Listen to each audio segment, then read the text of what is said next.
Well, here we are. It's Saturday morning. We're heading out to hunting for horsepower. Probably can't tell. I don't know. It's pretty dark. But got the truck hooked up, trailer with the Bronco behind it. So this will give a nice, good road test for the engine.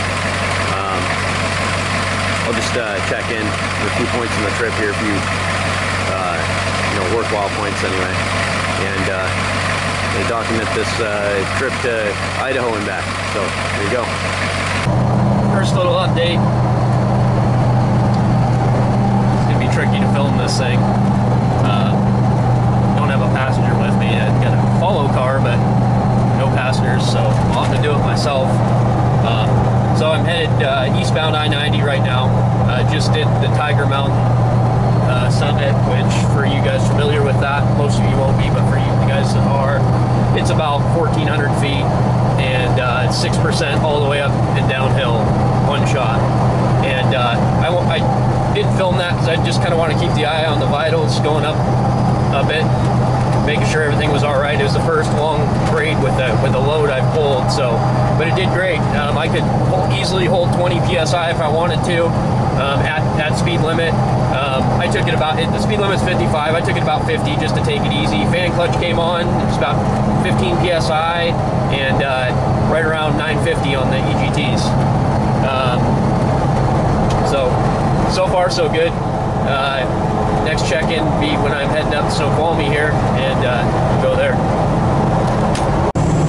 Alright, so this is the main climb for Snoqualmie Pass here. Passes, we've been actually on the pass for a little while now, but this is the main, I guess, summit you would call it, right up over the top. Behind this truck here, I expect him to get over. Yeah, there we go. So, this thing will probably pop down a gear. I think it's in third right now. It'll probably pop down into second. It pulls it up about 2,800 RPM at 55 here. 17 psi, 960 on the EGTs. I mean, I'm only probably 2/3 throttle right now. Just taking it easy. I don't need to beat on it. It's doing plenty good. Fan clutch is on. Keeps things right in the normal range on the dummy gauge here. Eventually, I'll get some real gauges for the wheel pressure and coolant temp. See what this does. We're setting up. Most I've seen on the EGT so far is that right there. So I expect it to go a little bit higher. This is the main grade here, probably on the trip. We'll see. Vantage Hill will be another thing, but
I'm right about 15,000 pounds here, so 14, 15 I would say.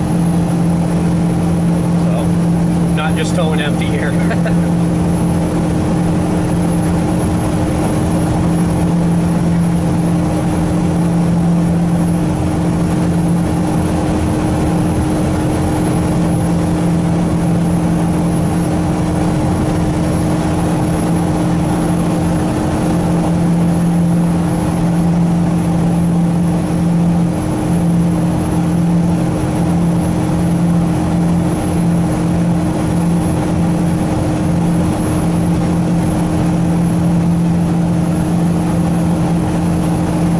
This isn't anything like you guys see over there in Colorado and over Montana. Montana or anything like that. I mean, that's just a good road test and pass.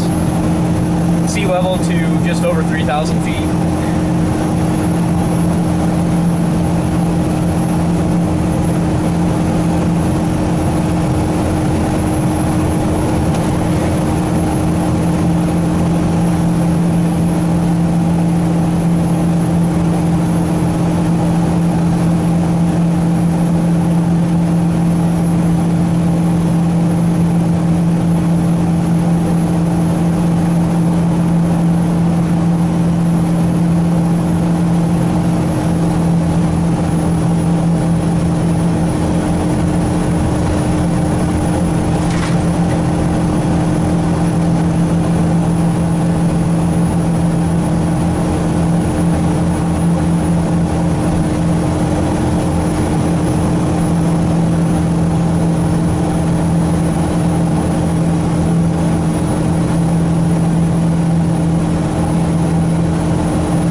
Finding that this transmission tune I did here is actually really good for towing. The shift points are really optimal.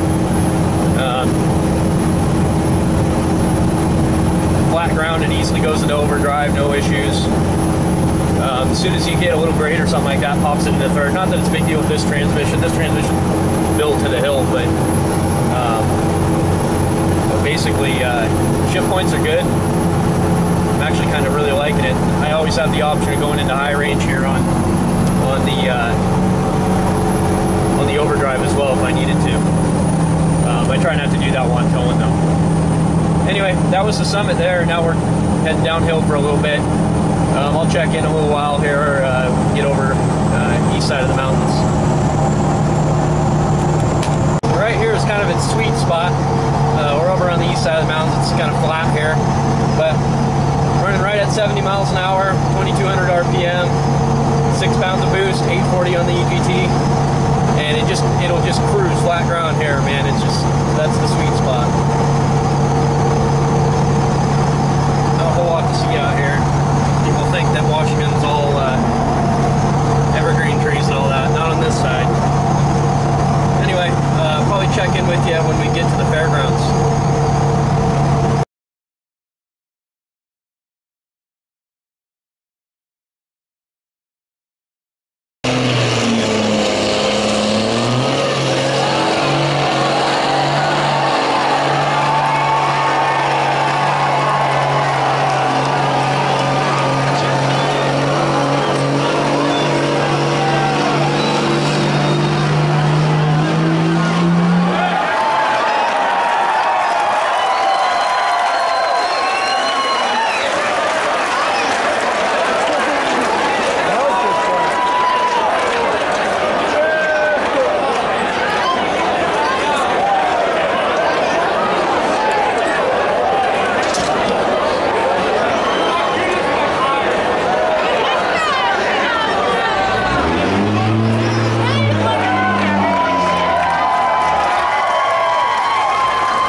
All right, so the end of this video is going to change a little bit. As you just saw, the basically what happened there is the block heater, the clamp on the back side of it there failed on me, and so we were up and running about 20 minutes after that or so. But the way that whole kind of event worked out, and my buddy Will, his truck, he toasted his clutch on the truck poles, and it was bad enough that he just wasn't getting home, so we had to basically load his truck up on my trailer and rented another trailer for the Bronco, and it was kind of a mess, and so I didn't really get anything filmed after that.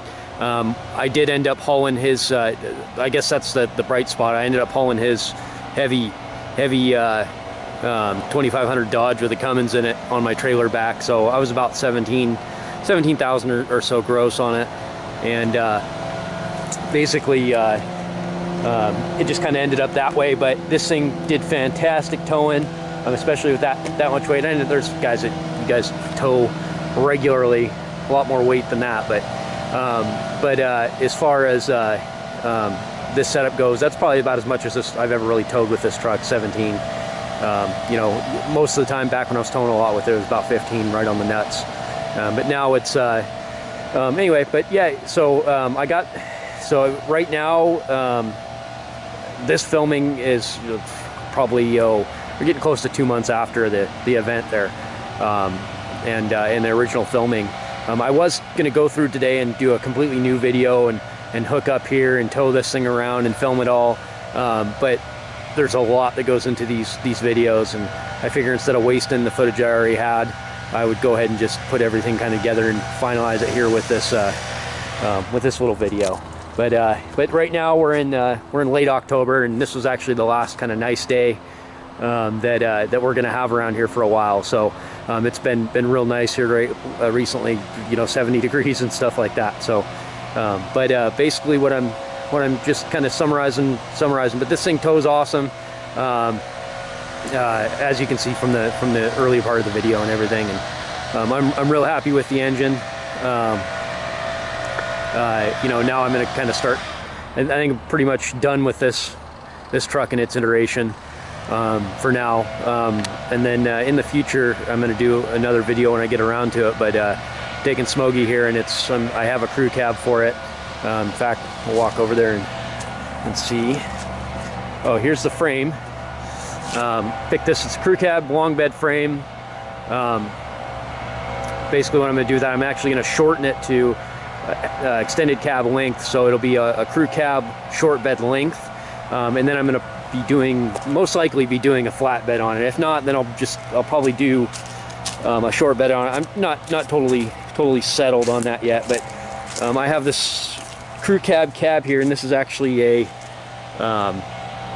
it's a 92 plus cab, and I am going to go with I have a complete 94 IDI dash that came out of my dually that I used to have, and so it's gonna be all diesel and everything like that, but it's still gonna be brick nose. I'm gonna put the brick nose front end on it.